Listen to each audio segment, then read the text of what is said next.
Boa noite, queridos. Boa noite. Que bom estar aqui, que bom. Creio que será um encontro maravilhoso, vai enriquecer os nossos corações e vai nos alegrar, vai nos instruir. Vamos fazer hoje o estudo sobre a Páscoa. Pega a sua folha e leia comigo os versículos propostos.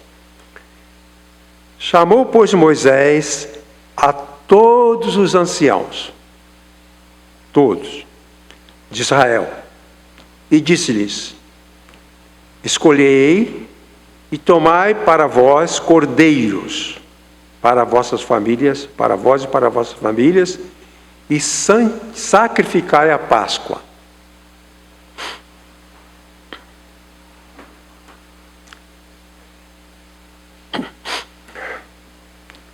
E então,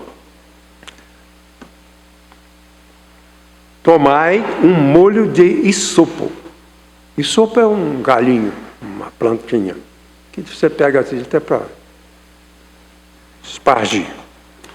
Então tomai um molho de isopo e molhai-o no sangue que estiver na bacia, e passai-o na verga da porta, e em ambas as ombreiras do sangue que estiver na bacia, porém, nenhum de vós saia da porta da sua casa até de manhã. Porque o Senhor passará para ferir aos egípcios. Porém, quando vir o sangue na verga da porta e em ambas as ombreiras, o Senhor passará aquela porta e não deixará o destruidor entrar em vossas casas. Um professor de história com quem eu estudei, ele falava que a história é a mestra da vida.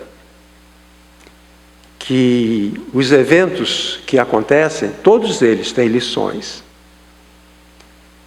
A Páscoa é um evento do passado, mas tem lições, até hoje. E esse é o nosso tema, lições da Páscoa para nós hoje.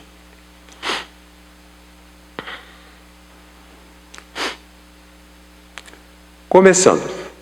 A Páscoa é uma festividade ordenada por Moisés quando da retirada do povo do cativeiro no Egito. Para a memória do evento no qual Deus impediu a morte dos primogênitos israelitas. Essa celebração consistia em um encontro familiar para uma refeição memorial. Então, a origem da Páscoa é um encontro familiar para comer. Essa é a origem da Páscoa. A Páscoa não é para jejum, a Páscoa é para comer. Okay? Aqui está a história, né? Estamos lendo a história.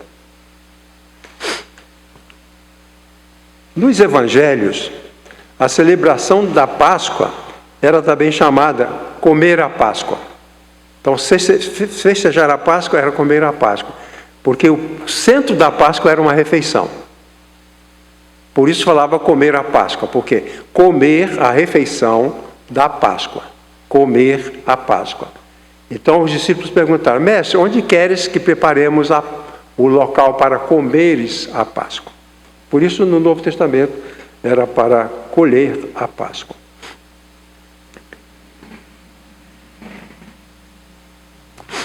O termo no Velho Testamento vem de Pessá, que significa passar acima. No Novo Testamento, o termo está relacionado à Páscoa, de Páscoa, que significa eu sofro. Os cristãos não comemoram o Êxodo, ou seja, a Páscoa de Moisés, mas a Páscoa traz lições de vida para todas as pessoas em todos os lugares. Por ela, celebramos Jesus, seu padecimento, sua morte, sua ressurreição e sua volta.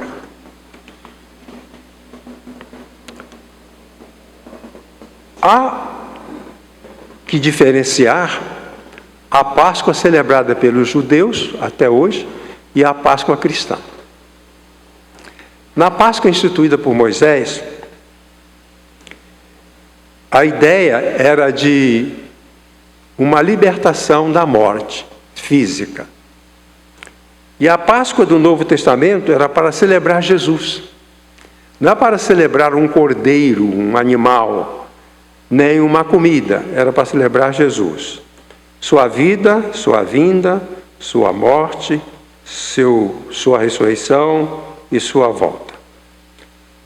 Então a Páscoa traz lições de vida para todas as pessoas em todos os lugares. Por ela, celebramos Jesus. Seu padecimento, sua morte, sua ressurreição e sua volta. O importante nos eventos bíblicos são as lições que eles nos trazem. Por exemplo, Abraão saiu da sua terra e foi para a terra prometida. Isso é um evento bíblico que tem lições. Lições para nós. Da mesma forma, Moisés tirou o povo do Egito, isso tem lições para nós. E ele ordenou essa celebração que deveria trazer lições para todas as pessoas. É bom lembrar, irmãos, que a história nos ensina, mas a gente não aprende.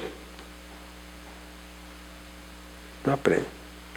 A Páscoa tem lições que a gente deve aprender e praticar. Os eventos da história, tanto da história bíblica quanto da história secular, esses eventos são lições para nós. E quando nós aprendemos as lições da história, nós vamos viver melhor. Então vou dar um exemplo para os irmãos. O mundo de hoje corre risco. Sabe por quê? Porque uma coisa destruiu a Europa, chamado de nazismo. Destruiu a Europa. Mas os nazistas continuam. A nação não aprendeu, porque em todos os lugares há grupos nazistas. Aquele grupo que destruiu a Europa é um grupo que está em ascensão. No Brasil, em vários lugares do mundo, fascismo, nazismo e fascismo destruíram a Europa. Mas a gente não aprende a lição. Era preciso que nós todos olhássemos para a história e víssemos. No passado, o nazismo destruiu a Europa. Então, é para não praticar mais. Mas existe ainda o resquício. Quer dizer, aprender com a história não é fácil. Os eventos acontecem, trazem lições, mas a gente não aprende. O que Moisés queria era que o evento da Páscoa servisse de instrução, para que o povo pudesse acertar melhor os seus caminhos. Pois bem, nós vamos prosseguir. Quero fazer um intervalo para dizer que eu fiz um texto mais curto, porque no final a gente pode ter um tempinho para conversar. Tudo bem? Então você vai ouvir, mas no final quero conversar um pouco, porque eu estou fazendo isso aqui, ó. Eu comprimi a minha palavra. Então quero lembrar aos irmãos 3 ensinos que a Páscoa nos traz. Primeiro, a Páscoa nos ensina vida comunitária participativa. A Páscoa nos ensina que nós precisamos nos aproximar. Veja só, fala aos filhos de Israel dizendo: quando alguém entre vós ou entre as vossas gerações for imundo por tocar um corpo ou achar-se em jornada longe de vós, contudo ainda celebrará a Páscoa do Senhor. Então, outro dia, os batistas sempre deram muita ênfase nisso. Qual é a ceia que nós praticamos? Que a ceia está historicamente relacionada à Páscoa.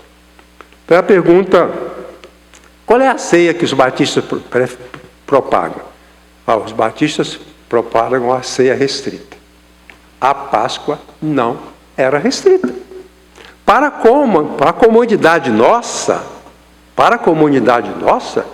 nós falamos, vocês são os membros dessa igreja, são os batistas, e tem a ultra restrita, tem a ceia ultra restrita, certo?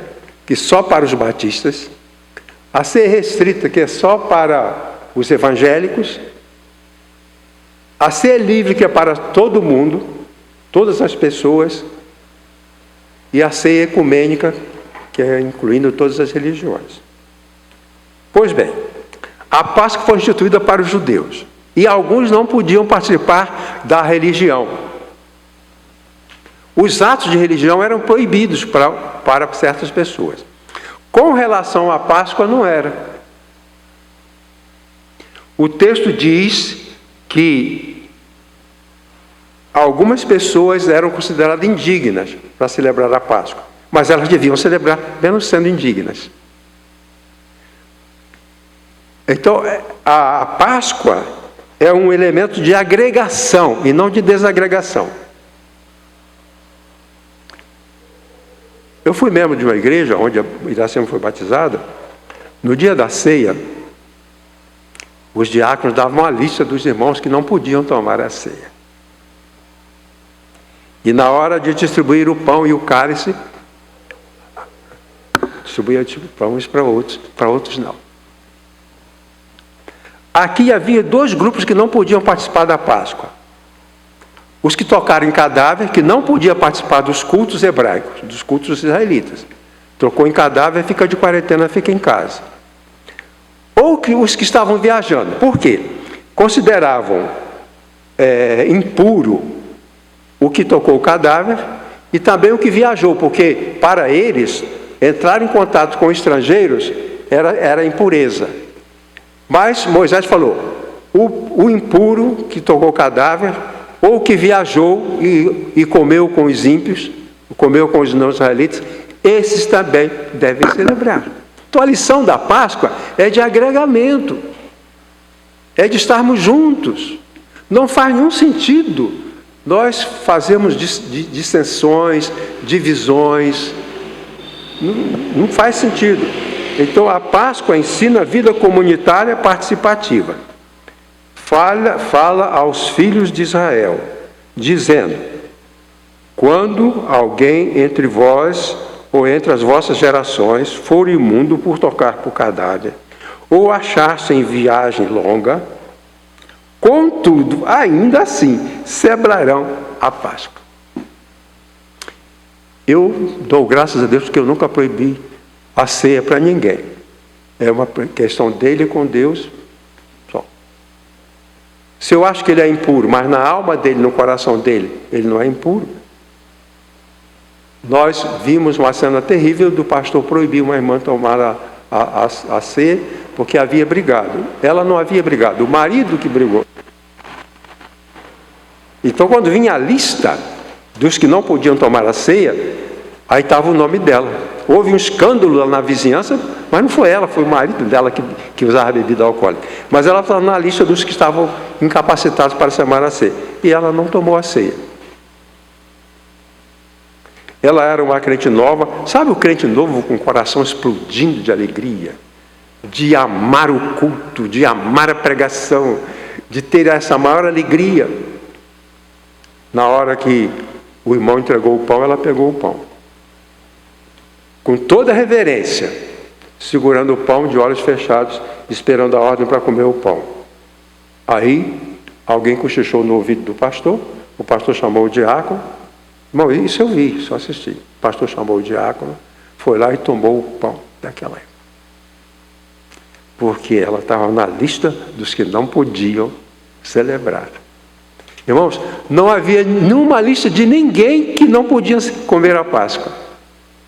A Páscoa era celebrada, então, de forma comunitária.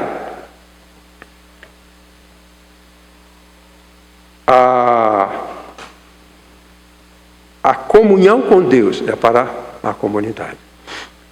Havia lá no Rio de Janeiro um irmão que começou a gostar de uma outra denominação. Ele gostava muito. Ele ficava, era interessante que a igreja ficava assim, e o viaduto dali passava sobre a linha do trem e ficava assim.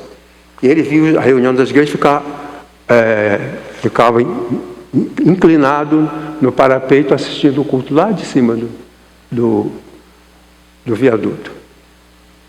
Aí um dia ele resolveu ir lá assistir.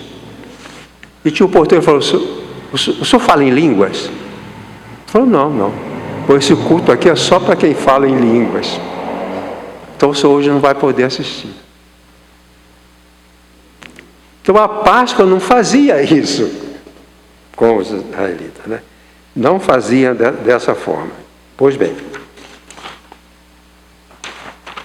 a Páscoa era celebrada em família.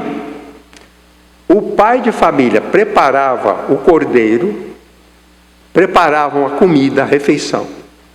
Só para lembrar, a refeição da Páscoa era um cordeiro de 1 ano, que era morto naquela tarde, às 3 horas da tarde.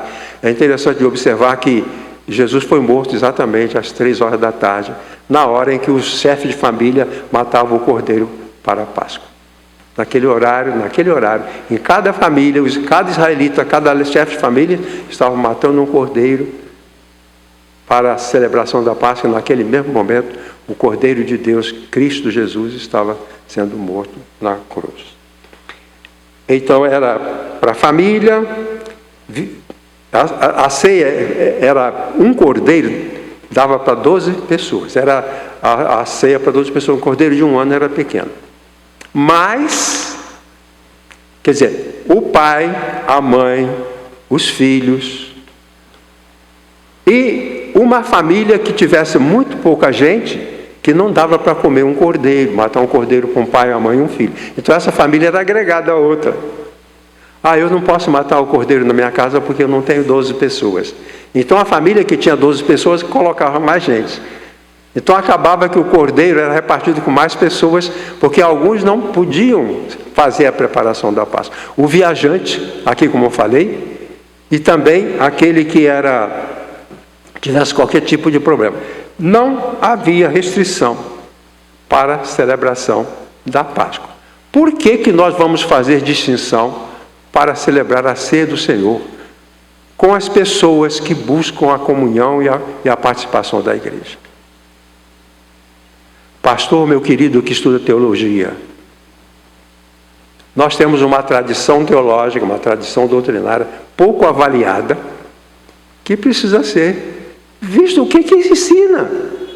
Ora, o viajante imundo que comeu e bebeu com estrangeiros, o judeu que se comunicasse com o não judeu era imundo, não podia participar das celebrações, mas da Páscoa ele podia. Então a lição da Páscoa é uma lição de agregação. Essa é a função. A outra coisa que a Páscoa nos ensina é assumir a responsabilidade em acatar os preceitos da comunidade. Então, assim, comunidade, família tem suas normas, seus preceitos. A igreja tem suas normas, tem seus preceitos. Os cidadãos de um país têm suas normas, têm seus preceitos. A Páscoa ensina que os preceitos precisam ser guardados, precisam ser seguidos. Por exemplo, no Brasil nós temos a nossa Constituição. Temos que seguir. É o padrão, a Carta Magna. Mas o que a gente vê hoje é o desprezo pela Constituição. Quando veio a pandemia, muita gente morreu por não cumprir. Naquele dia, quando o chefe de família matava o cordeiro, e não era só isso, ele aspergia com esse sopo a porta, a viga de cima e as laterais. Todo chefe de família tinha que fazer isso, não havia exceção. Era vacina, porque o anjo da morte vinha como uma nuvem tóxica. O sangue nas portas, que a fumaça tóxica não matasse aquele primogênito. Então, Onde a casa estivesse marcada com o sangue, ali o primogênito não morreria. Disse que passava por cima. A palavra Páscoa em hebraico é passar por cima. Então, vamos supor, tinha várias casas. O anjo da morte vinha por cima. Aí aqui não está marcado com sangue. Ele descia e o primogênito morria. Aí ele ia passando. Aí, não, aqui está marcado, não vou matar ninguém aqui. E assim é que tinha que ser feito. Obediência, submissão, respeito. Quando veio a pandemia, uma senhora jovem, casada com um homem, quando se começou a falar da vacina, muita gente decidiu não tomar. Rapaz, você não sabe de nada, já disse que não vai tomar. Eu não vou tomar. E essa moça tinha perdido o marido. Ela disse que quando falaram da vacina, ela e o marido combinaram de não tomar. Não, a gente não vai tomar isso não. Não tomaram. Ela pegou Covid, o marido pegou Covid e morreu. E ela sabe que o marido morreu por desobediência. Porque o restante da família que tomou vacina, primos, irmãos, tios, ninguém morreu. Aquele não tomou a vacina. Se você não passar o sangue do cordeiro nas portas, o anjo da morte vai descer lá. Eu não sei se algum chefe de família desobedeceu. Não sei. Não é relatado isso. Mas é relatado que aqueles que obedeceram à determinação de Deus, que aquelas pessoas foram protegidas. Assim, naquela noite, morreram todos os primogênitos do Egito. Toda a casa tinha choro, porque o primogênito tinha um valor especial na sociedade, naquelas épocas, sociedades, e era ele que dava para continuar a ser uma família. A morte do primogênito significava que acabava aquela geração. Então acabou o Egito, mas preservou os filhos de Israel.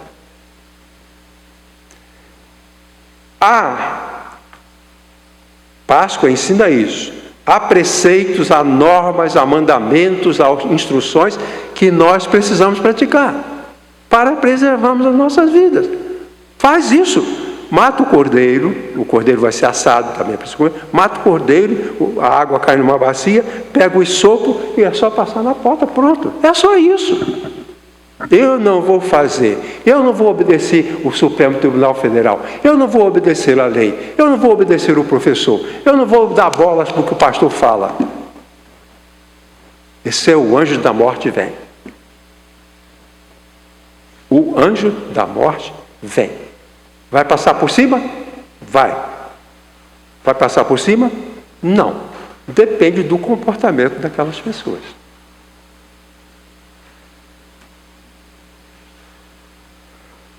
Agora, a terceira lição é: a Páscoa nos ensina a nos adaptarmos às amarguras. Vou lembrar para os irmãos o que era a Páscoa. A Páscoa era uma celebração que depois Moisés mandou continuar, depois da libertação dos primogênitos. Moisés falou: agora todo ano vamos fazer, para lembrar. Lembrar o quê? As amarguras. Por que vocês vão lembrar? Por quê? O que vocês vão lembrar? Que o cordeiro estava gostoso? Vão lembrar que o vinho era de primeiro? Não. Vai lembrar das amarguras.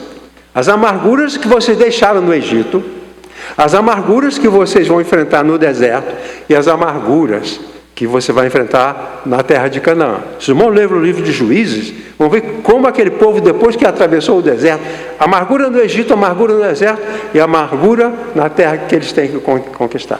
Leia o livro de Juízes, você vai ver que massacre aquele povo sofria. E Deus falou: vocês vão fazer o seguinte: o chefe de família vai matar um cordeiro, vai colher o sangue numa bacia, vai pegar o sangue do cordeiro e vai marcar as portas, vai assar o cordeiro, a esposa vai assar o pão sem fermento e um molho de ervas amargas. Tu, uma vez por ano, come esse molho, para você lembrar que o mundo é cheio de amarguras. Não dá para escapar. Não tem como. A Páscoa nos ensina isso. Lembre-se da amargura que você passou, da amargura que você está passando, da amargura que você vai passar, da amargura. É isso, lembre da amargura. Todo ano. O pão sem fermento, acho que era um pão do tipo que eles faziam no exército. Então a gente tinha que fazer as caminhadas no exército, e eles preparavam um pão para a gente levar. Aquele era um pão duro, sem graça, que você não compraria na padaria, mas era a comida que o soldado tinha. Aqui não vamos comer um pão sofisticado, o mais simples possível, o menos saboroso possível. O pão sem fermento. Ázimos. Estava lendo na Bíblia, estava escrito asmos, A-S-M-O-S. Não é assim, é azi, com Z. Azimos. Pães azimos. Pão que foi feito sem fermento, portanto, não é tão delicioso quanto o pão fermentado, bonitinho. Vocês vão comer pão que não é o mais saboroso, colocar no pão, eles tinham uma bacia com o molho, e aquele pão que não era de primeira qualidade, a pessoa molhava o pão naquele molho amargo, de ervas amargas, e ele comia. Pão sem fermento e molho de ervas amargas. Vejam só que coisa interessante. Quando eu era adolescente, eu via os títulos dos filmes, passava diante do cinema e os títulos do filme. E um título me chamou a atenção. O título do filme era Bom Dia, Tristeza. Era um título de um filme francês. Bom Dia, Tristeza. Eu guardei aquilo ficou na memória. Nunca tinha visto o filme. Mas eu pensei, por que Bom Dia, Tristeza? A ideia que me veio é a seguinte: quando a gente acorda de manhã, tem uma companhia lá, a tristeza. Quando a gente acorda de manhã, a tristeza está lá.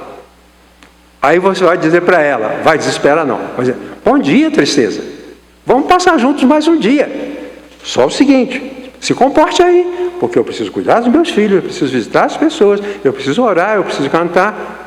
Tudo isso. Viver em harmonia. A gente não briga com a tristeza, a gente não briga com a amargura, a gente acolhe e deixa Deus transformar o resultado em nossos corações. Eu tive o privilégio de fazer muitas palestras em várias igrejas, até nos Estados Unidos, em outros lugares. E uma vez eu estava fazendo... Cadê minha água? Tem aqui não. Eu estava... Pode ser qualquer coisa, irmão, não precisa ser água. Se tiver algum suco aí, irmão, pode pegar, fica perto. Aí eu falei, é isso. Bom dia, tristeza. Você vai acordar e vai perceber que ela está lá. Mas não vai brigar com ela, não vai desesperar. Tudo bem, vamos passar esse dia juntos. Passa o dia juntos. Só que tem o seguinte... Eu não vou deixar de cuidar das coisas. Nós vivemos e temos de viver sempre olhando o nosso propósito. Você tem um propósito. Propósito da dona de casa. Cuidar dos seus filhos, cuidar da casa, visitar uma tia doente. Tem várias tarefas. É o nosso propósito. Não podemos deixar que a amargura desvie a gente do propósito. A mãe não vai cuidar dos filhos porque está com raiva do pai. Dá uma surra na criança porque não pode dar no marido. Isso é distorção. Então, quando se fala que a Páscoa nos ensina essa questão, essa responsabilidade com administrar as amarguras. E eu fui fazer então essa palestra e eles falar sobre a tristeza. Por que eu vou falar sobre a tristeza? Como eu tinha visto essa história... Obrigado.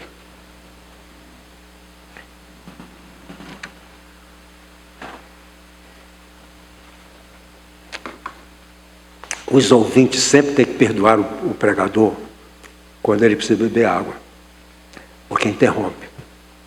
Só que ele não bebe água porque ele está com sede, é por causa do desgaste, do ressecamento da garganta. Porque por sede eu podia ter bebido antes e ia ter sede só lá para as 10 da noite. Então isso aqui não é frescura, é necessidade. Porque chega um ponto que você percebe que a sua fala não está mais saindo. Bom, aí eu falei, vou preparar o estudo com base nisso. A minha tese é que a tristeza, as amarguras fazem parte da vida. Essa é a minha tese. Acordou de manhã, bom dia, tristeza. Vamos juntos. Não posso destruir você, não posso te dar uma paulada, não posso te matar. Então vamos caminhar juntos. E quando eu fiz essa palestra sobre tristeza, no encontro de pastores, havia no auditório um pastor lá nos fundos. E ele, no início, o presidente estava dirigindo a assembleia, o culto. Mais de 150 pastores. E alguns que não eram pastores também estão assistindo. E eu vi um cidadão lá atrás, meio inquieto. Um dado momento ele, bom presidente, a gente precisa orar. Aí ele veio à frente e tomou a palavra, não pediu, né? E dirigiu um momento de oração. Depois ele saiu, sentou lá, mas ele ficou meio inquieto. Quando eu falei que a tristeza é parte da vida, aliás, outro dia eu li que se Deus tirar do mundo o sofrimento, tem que tirar a gente também. Tem que tirar a humanidade, porque está inerente. Está inerente. Para a gente estar aqui, a vida é essa. Então eu vi, ele discordou. Falou que o crente não tem que ter tristeza, que o crente tem que ser vitorioso. Esse é triunfalismo, né? Se eu orar, você sara. Triunfalismo. Ele então ficou meio inquieto, depois saiu. Aí eu dei a palestra durante um tempão, os pastores ouviram, analisaram, fizeram perguntas e se sentiram confortados. É mais fácil a gente se sentir confortado com a verdade do que ficar enganado na mentira. Bom, quando terminou, depois de 1h30, nós saímos, era a hora do almoço, ele estava na piscina. Abandonou a reunião dos colegas, estava na piscina. É um bom vivant. Eu gosto de ter prazer em tudo. Se tomar banho na piscina me dá mais prazer do que ouvir aquele preletor, com quem eu não concordo, então eu vou para a piscina. E estava lá refeiçado na piscina, com a sua barrigona branca, cheia de pelo, estava lá. Desculpem se alguém aqui tem esse... Mas você não está na piscina, né?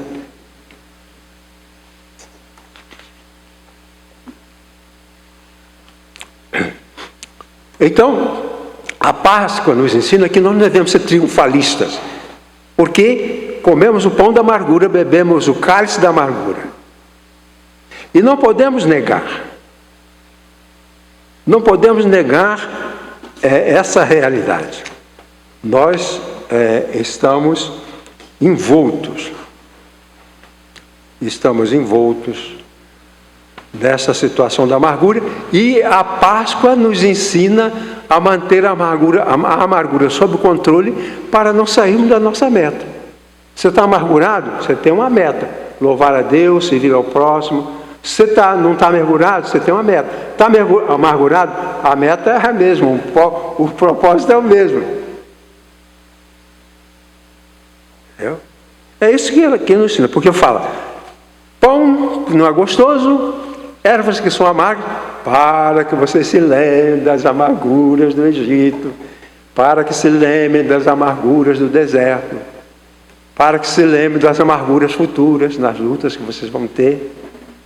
Muitas perdas de vidas, muitas perdas de vida. Pois bem, então, fica essa lição que a Páscoa nos dá.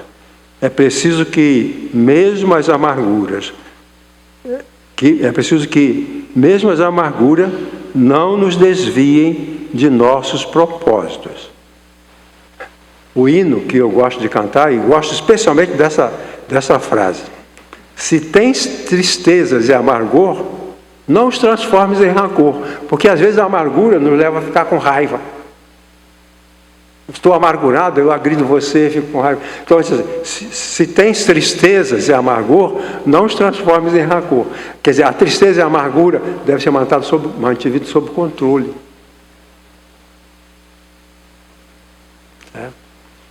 Então, quero terminar e, como eu falei no início, a gente vai dar um tempinho para que alguém fale alguma coisa. A conclusão é a seguinte: a Páscoa tem sido um poderoso elemento da fé cristã e da fé judaica praticada por séculos.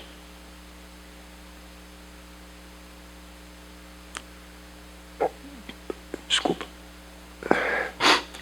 A Páscoa tem sido, então, esse poderoso praticada por séculos. Até mesmo por quem não é cristão. Com o passar dos anos, ela foi acrescida de elementos culturais, até entre os pagãos, como comer certos alimentos e não comer outros. Isso não é do cristianismo. Essa coisa de come isso, come aquilo, não come peixe, não come camarão. Eu tinha um moço que namorava a minha irmã, depois casou com ela. Era dia da Páscoa, dia da Paixão, e ele não queria comer carne nenhuma.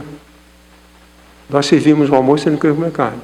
Aí alguém ofereceu ovo, aí ele aceitou o ovo. Ora, ovo é um ser vivo também. Você não pode comer a galinha, também não pode comer o ovo. Aí eu falei com ele e fiquei rindo dele, né? Porque ele não entende assim. Então não há na Páscoa, na celebração cristã, esse elemento, o elemento cultural, ovos de Páscoa, bacalhau. Isso é da cultura. Está certo? Não está certo. É gostoso. Eu prefiro comer bacalhau do que comer sardinha, por exemplo. Mas o fato é que nós precisamos administrar as três lições: administrar nossas amarguras, praticar a solidariedade e obedecer os preceitos que são colocados para nós em nossos grupos, na comunidade em que nós vivemos. Tudo bem? Bom dia, tristeza. Vamos lá. Vou fazer. E o rancor? O rancor vai ficar sob controle. Eu vou sofrer a amargura sem rancor. Ok?